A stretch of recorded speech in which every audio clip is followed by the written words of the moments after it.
ನಮಸ್ಕಾರ ಸ್ನೇಹಿತರೆ, KCET 2024 ಅಪ್ಡೇಟ್ಗೆ ನಿಮ್ಗೆ ಸ್ವಾಗತ ಸುಸ್ವಾಗತ. ಸ್ನೇಹಿತರೆ, ಈ ವಿಡಿಯೋದಲ್ಲಿ ನಿಮ್ಗೆ first round option entry schedule ಯಾವ ರೀತಿ ಇರುತ್ತೆ, first round option entry schedule ಬಿಡ್ತಾರೆ ನಿಮ್ಗೊಂದು. ಆ ಒಂದು first round option entry schedule ಯಾವ ರೀತಿ ಇರುತ್ತೆ ಅನ್ನುವಂಥದ್ದನ್ನ ನಿಮ್ಗೆ ಇಲ್ಲಿ ತಿಳಿಸ್ಕೊಡ್ತೀನಿ. KA ವೆಬ್ಸೈಟ್ ಅಲ್ಲಿ ನಿಮ್ಗೆ ತಿಳಿಸ್ಕೊಡ್ತೀನಿ. ಇಲ್ಲಿ ಸ್ನೇಹಿತರೆ, ಇದು ಒಂದು first round option entry schedule ಬಂದ್ಬಿಟ್ಟು ನಿಮ್ಗೆ ಇನ್ನು 2024ನೇ ಸಾಲಂದು ಇನ್ನು ಬಿಟ್ಟಿಲ್ಲ. ಓಕೆನಾ, ಈ ವರ್ಷದ ಇನ್ನು ಆಪ್ಷನ್ ಎಂಟ್ರಿ ಸ್ಕೆಡ್ಯೂಲ್ ಬಿಟ್ಟಿಲ್ಲ. ನಿಮ್ಮ ಸೀನಿಯರ್ಸ್ ಅಂದ್ರೆ UGCET 2023 ಫಸ್ಟ್ ರೌಂಡ್ ಸ್ಕೆಡ್ಯೂಲ್ ಇದೆ. ಆ ಒಂದು ಸ್ಕೆಡ್ಯೂಲ್ ಯಾವ ರೀತಿ ಇದೆ ಅನ್ನುವಂಥದ್ದನ್ನ ಈ ವಿಡಿಯೋದಲ್ಲಿ ತಿಳಿಸ್ಕೊಡ್ತಿದ್ದೀನಿ. ಎಲ್ಲರೂ ವಿಡಿಯೋ ಕೊನೆವರೆಗೂ ನೋಡಿ. ಅದಕ್ಕೆ ಮುಂಚೆ ಯಾರ್ ಚಾನಲ್ಗೆ ಇನ್ನು ಸಬ್ಸ್ಕ್ರೈಬ್ ಮಾಡ್ಕೊಂಡಿಲ್ಲ, ಈಗಲೇ ಚಾನಲ್ಗೆ ಪಟ್ ಅಂತ ಸಬ್ಸ್ಕ್ರೈಬ್ ಮಾಡ್ಕೊಳ್ಳಿ. ಮತ್ತೆ ವಿಡಿಯೋಗೊಂದು ಲೈಕ್ ಆದ್ರೆ ಕೊಡಿ. ನೀವು ಕೂಡ ಸಬ್ಸ್ಕ್ರೈಬ್ ಲೈಕ್ ಇಂದ ನಿಮ್ಗೆ ಇದೇ ರೀತಿ ಕಂಟಿನ್ಯೂಸ್ ಅಪ್ಡೇಟ್ಸ್ ಆದ್ರೆ ಸಿಗ್ತಿರುತ್ತೆ. ನೀವು ಕೂಡ ಸಬ್ಸ್ಕ್ರೈಬ್ ಲೈಕ್ ನಮ್ಗೆ ಪ್ರೋತ್ಸಾಹ ಆಗಿರುತ್ತೆ ಹೆಚ್ಚಿಗೆ ವಿಡಿಯೋಸ್ ಮಾಡಿ ತಿಳಿಸೋದಕ್ಕೆ. ನೋಡಿ ಸ್ನೇಹಿತರೆ, ಈಗ ನಾನು ಡೈರೆಕ್ಟ್ ಆಗಿ ಟಾಪಿಕ್ ಗೆ ಬರ್ತೀನಿ. ಮೊದಲನೇದಾಗಿ ಇಲ್ಲಿ ನಿಮಗೆ ಒಂದು ಸ್ಕೆಡ್ಯೂಲ್ ಅನ್ನ ಆದ್ರೆ ತೋರಿಸ್ತೀನಿ. ನೋಡಿ, ಇಲ್ಲಿ ಪ್ರೀವಿಯಸ್ ಇಯರ್ ಅಡ್ಮಿಷನ್ಸ್ ಅಲ್ಲಿ UGCET 2023 ಬಂದ್ಬಿಟ್ಟು ಇಲ್ಲಿ ಸ್ಕೆಡ್ಯೂಲ್ ಆದ್ರೆ ತೋರಿಸ್ತೀನಿ ನಿಮ್ಗೆ. ಸ್ನೇಹಿತರೆ ನೋಡಿ, UGCET and UG NEET 2023 first round option entry schedule. ಇದರಲ್ಲಿ ನಿಮ್ಗೆ ಏನ್ ಗೊತ್ತಾಗುತ್ತೆ ಅಂದ್ರೆ ಎಷ್ಟು ದಿನ ನಿಮ್ಗೆ ಟೈಮ್ ಇರುತ್ತೆ ಆಪ್ಷನ್ ಎಂಟ್ರಿ ಮಾಡೋದಕ್ಕೆ, ಎಷ್ಟು ದಿನ ಟೈಮ್ ಇರುತ್ತೆ ಏನು ಅನ್ನುವಂಥದ್ದೆಲ್ಲ ಈ ಒಂದು ಆಪ್ಷನ್ ಎಂಟ್ರಿ ಸ್ಕೆಡ್ಯೂಲ್ ನೋಡಿದ್ರೆ ನಿಮ್ಗೆ ಗೊತ್ತಾಗುತ್ತೆ. ನಿಮ್ಗೆ ಇದೇ ರೀತಿ ಸ್ಕೆಡ್ಯೂಲ್ ಈ ವರ್ಷನೂ ಬಿಡ್ತಾರೆ. ಓಕೆನಾ, ಇಲ್ಲಿ ನೋಡಿ, ಮೊದಲನೇದಾಗಿ ಸೀಟ್ ಮ್ಯಾಟ್ರಿಕ್ಸ್, ಫೀ ಸ್ಟ್ರಕ್ಚರ್ ಇದೆಲ್ಲ ಕೊಡ್ತಾರೆ ಮೊದಲನೇದಾಗಿ. ನೆಕ್ಸ್ಟ್ ನಿಮ್ಗೆ ಇಂಪಾರ್ಟೆಂಟ್ ಏನಂದ್ರೆ combined option entry by eligible candidates for all the courses which the candidate is eligible. ಇದು ನೀವು ಆಪ್ಷನ್ ಎಂಟ್ರಿ ಮಾಡೋದು ಅಂದ್ರೆ ಕಾಲೇಜಸ್ ಎಲ್ಲ ಆಡ್ ಮಾಡ್ಕೊಳ್ಳೋದು. ಇದು ನೋಡಿ ನಿಮ್ಗೆ ಎಷ್ಟು ದಿನ ಟೈಮ್ ಇರುತ್ತೆ ಅಂತ ಹೇಳ್ತೀನಿ. ಲಾಸ್ಟ್ ಇಯರ್ 6ನೇ ತಾರೀಕಿಂದ 9ನೇ ತಾರೀಕುವರೆಗೂ ಟೈಮ್ ಕೊಟ್ಟಿದ್ರು. ಓಕೆನಾ, 6ನೇ ತಾರೀಕು, 7ನೇ ತಾರೀಕು, 8ನೇ ತಾರೀಕು, 9ನೇ ತಾರೀಕು, ಹತ್ರ 4 ದಿನ ಟೈಮ್ ಆದ್ರೆ ಇದೆ ನಿಮ್ಗೆ. 6ನೇ ತಾರೀಕು 7 ಗಂಟೆಗೆ, ಬೆಳಗ್ಗೆ 7 ಗಂಟೆಗೆ ಬಿಟ್ಟಿದ್ರು. ನೆಕ್ಸ್ಟ್ 9ನೇ ತಾರೀಕು ಅಂದ್ರೆ 3 ರಿಂದ 4 ದಿನವರೆಗೂ ಕೂಡ ನಿಮ್ಗೆ ಟೈಮ್ ಇರುತ್ತೆ ಆಪ್ಷನ್ ಎಂಟ್ರಿ ಮಾಡೋದಕ್ಕೆ. ಯಾಕಂದ್ರೆ ನಿಮ್ಗೆ ಸರ್ವರ್ ಎರರ್ ಬರ್ತಿರುತ್ತೆ, ಕೆಲವರಿಗೆ ಟೆಕ್ನಿಕಲ್ ಇಶ್ಯೂಸ್ ಆಗ್ತಿರುತ್ತೆ, ಕೆಲವರು ಪಾಪ ಮೊಬೈಲ್ ಅಲ್ಲಿ ಮಾಡ್ತಿರ್ತಾರೆ, ಈ ರೀತಿಯಾಗೆಲ್ಲ ಸಮಸ್ಯೆ ಆಗ್ತಿರುತ್ತಲ್ಲ, ಅವಾಗ ವಿದ್ಯಾರ್ಥಿಗಳಿಗೆ ಹೆಲ್ಪ್ ಆಗುತ್ತೆ. ಓಕೆನಾ, ಅದರಿಂದ ಇಲ್ಲಿ ಏನಾಗುತ್ತೆ ಅಂದ್ರೆ 3 ರಿಂದ 4 ದಿನ ಟೈಮ್ ಇರುತ್ತೆ ನಿಮ್ಗೆ ಆಪ್ಷನ್ ಎಂಟ್ರಿ ಮಾಡೋದಕ್ಕೆ. ನೋಡ್ಕೋಬಹುದು ನೀವು ಇಲ್ಲಿ ಲಾಸ್ಟ್ ಇಯರ್ ಎಷ್ಟು ಟೈಮ್ ಕೊಟ್ಟಿದ್ರು. 6ನೇ ತಾರೀಕು ಬೆಳಗ್ಗೆ 7 ಗಂಟೆಯಿಂದ 9ನೇ ತಾರೀಕು ಬೆಳಗ್ಗೆ 10 ಗಂಟೆವರೆಗೂ ಕೂಡ ಟೈಮ್ ಇತ್ತು ನಿಮ್ಗೆ. ಓಕೆನಾ, ಇಲ್ಲಿ ಮತ್ತೆ ಮಾರ್ಕ್ ಅಲಾಟ್ಮೆಂಟ್ ರಿಸಲ್ಟ್ಸ್ ಅಂತ ಒಂದು ಬಿಡ್ತಾರೆ ಸ್ನೇಹಿತರೆ.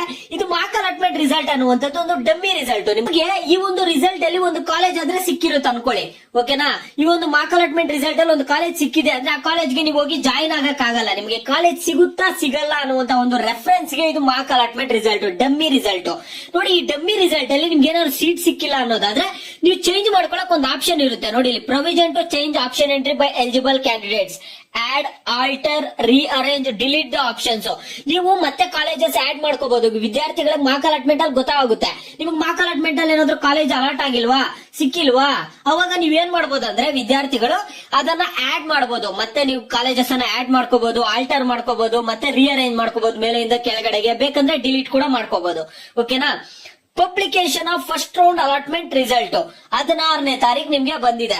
ಇಲ್ಲಿ ನೋಡಿ, ಇಲ್ಲಿ ನೀವು ಏನ್ ನೋಡ್ಕೋಬೇಕಂದ್ರೆ ಎಷ್ಟೆಷ್ಟು ದಿನ ಒಳಗಡೆ ಮುಗಿತಿದೆ ಅಂತ ನೋಡ್ಕೋಬೇಕು. ಇದು ಫಸ್ಟ್ ರೌಂಡ್ ಅಲಾಟ್ಮೆಂಟ್ ರಿಸಲ್ಟ್ ನಿಮ್ಗೆ ಏನ್ ಬರುತ್ತೆ ಅದೇ ಫೈನಲ್ ರಿಸಲ್ಟ್ ಆಗಿರುತ್ತೆ ಸ್ನೇಹಿತರೆ. ಓಕೆನಾ, ಆ ಒಂದು ರಿಸಲ್ಟ್ ನೀವು ಬಂದಿದೆ ಅಂದ್ರೆ ಯಾವ ಕಾಲೇಜ್ ಸೀಟ್ ಸಿಕ್ಕಿರುತ್ತೋ ಆ ಕಾಲೇಜ್ಗೂ ನೀವು ಅಡ್ಮಿಷನ್ ಆಗ್ಬೋದಾಗಿರುತ್ತೆ. ಇದು first round option entry schedule. ನೋಡಿ ಸ್ನೇಹಿತರೆ, 6ನೇ ತಾರೀಕಿಂದ 9ನೇ ತಾರೀಕುವರೆಗೂ ಆಪ್ಷನ್ ಎಂಟ್ರಿ ಆದ್ರೆ ನಡೀತು. ಓಕೆನಾ, ಮತ್ತೊಂದ್ 2 ದಿನ ಟೈಮ್ ತಗೊಂಡ್ರು. 11ನೇ ತಾರೀಕು ಏನ್ ಮಾಡಿದ್ರು ಅಂದ್ರೆ ರಿಸಲ್ಟ್ ಆದ್ರೆ ಬಿಟ್ಟಿದ್ದಾರೆ ಮಾರ್ಕ್ ಅಲಾಟ್ಮೆಂಟ್ ರಿಸಲ್ಟ್. ಓಕೆನಾ, ಆಪ್ಷನ್ ಎಂಟ್ರಿ ಆದ್ಮೇಲೆ ನಿಮ್ಗೆ ಏನ ಮಾಡಿದಾರೆ ಅಂದ್ರೆ ಒಂದ್ 2 ದಿನಕ್ಕೇನೆ ಏನಾಗಿದೆ ಅಂದ್ರೆ ಪಬ್ಲಿಕೇಶನ್ ಮಾರ್ಕ್ ಅಲಾಟ್ಮೆಂಟ್ ರಿಸಲ್ಟ್ಸ್ ಬಿಟ್ರು. ಮಾರ್ಕ್ ಅಲಾಟ್ಮೆಂಟ್ ರಿಸಲ್ಟ್ ಬಿಟ್ಮೇಲೆ ಅವತ್ತಿಂದಾನೆ ಒಂದ್ 3 ದಿನ ಟೈಮ್ ಕೊಡ್ತಾರೆ. 11, 12, 13, 14ನೇ ತಾರೀಕು 3 ರಿಂದ 4 ದಿನ ಟೈಮ್ ಇರುತ್ತೆ. ಏನಕ್ಕೆ, ನೀವು ರೀಅರೇಂಜ್ ಮಾಡ್ಕೊಳಕ್ಕೆ. ಆಪ್ಷನ್ ಎಂಟ್ರಿ ಅಲ್ಲಿ ನಿಮ್ ಮಾರ್ಕ್ ಅಲಾಟ್ಮೆಂಟ್ ಅಲ್ಲಿ ಸೀಟ್ ಸಿಕ್ಕಿಲ್ಲ ಅಂದ್ರೆ ಅದು ಡಮ್ಮಿ ರಿಸಲ್ಟ್ ಮಾರ್ಕ್ ಅಲಾಟ್ಮೆಂಟ್ ಅಂದ್ರೆ. ಓಕೆನಾ, ಮತ್ತೆ ನಿಮ್ಗೆ ಏನ್ ಮಾಡ್ತಾರೆ, ಎಲ್ಲ ಆದ್ಮೇಲೆ ಇನ್ನೊಂದ್ 2 ದಿನ.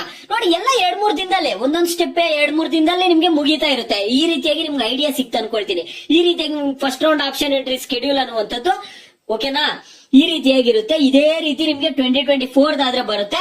ಓಕೆನಾ, ಇದೇ ರೀತಿಯಾಗಿರುತ್ತೆ. ನಿಮ್ಗೆ ತುಂಬಾ ಇದೇನಾಗಲ್ಲ. 3 ರಿಂದ 4 ದಿನ ಆಪ್ಷನ್ ಎಂಟ್ರಿ ಮಾಡಕ್ ಟೈಮ್ ಇರುತ್ತೆ. ಮತ್ತೊಂದ್ 2 ದಿನದಲ್ಲಿ ರಿಸಲ್ಟ್ ಬಿಟ್ಬಿಡ್ತಾರೆ. ಮತ್ತೆ ಒಂದು 2-3 ದಿನ ಟೈಮ್ ಕೊಡ್ತಾರೆ. ನಿಮ್ಗೆ ಏನಾದ್ರು ಮಾರ್ಕ್ ಅಲಾಟ್ಮೆಂಟ್ ಅಲ್ಲಿ ಸೀಟ್ ಸಿಕ್ಕಿಲ್ಲ ಅಂದ್ರೆ ಕಾಲೇಜಸ್ ಮತ್ತೆ ಆಡ್ ಮಾಡ್ಕೊಳಕ್ಕೆ, ರೀಅರೇಂಜ್ ಮಾಡ್ಕೊಳಕ್ಕೆ, ಮತ್ತೆ ಒಂದು ಫೈನಲ್ ರಿಸಲ್ಟ್ ಆದ್ರೆ ಬಿಡ್ತಾರೆ. ಓಕೆನಾ. ಮತ್ತೊಂದ್ 2 ದಿನ ಟೈಮ್ ತಗೊಂಡು ಎಲ್ಲ ಒಂದ್ 2 ದಿನದಲ್ಲಿ ಎಲ್ಲ ಮುಗಿಸ್ತಾರೆ. ಓಕೆನಾ, ಒಂದೊಂದ್ ಸ್ಟೆಪ್ ಮುಗಿತಾ ಹೋಗುತ್ತೆ.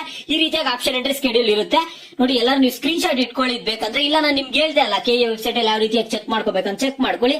ನಿಮ್ಗೆ ಇನ್ನೂ ಇವೆಲ್ಲ ಏನಾದ್ರು ಓದ್ಬೇಕಂದ್ರೆ ಓದ್ಕೊಳ್ಳಿ. ಓಕೆನಾ ಸ್ನೇಹಿತರೆ, ಇದು ಸದ್ಯಕ್ಕೆ ಅಪ್ಡೇಟ್. ನಿಮಗೆ ಬೇರೆ ಏನೇ ಡೌಟ್ಸ್ ಇರಲಿ ವಿಡಿಯೋಗೆ ಲೈಕ್ ಮಾಡ್ಬಿಟ್ಟು ಕಾಮೆಂಟ್ ಮುಖಾಂತರ ತಿಳಿಸಿ.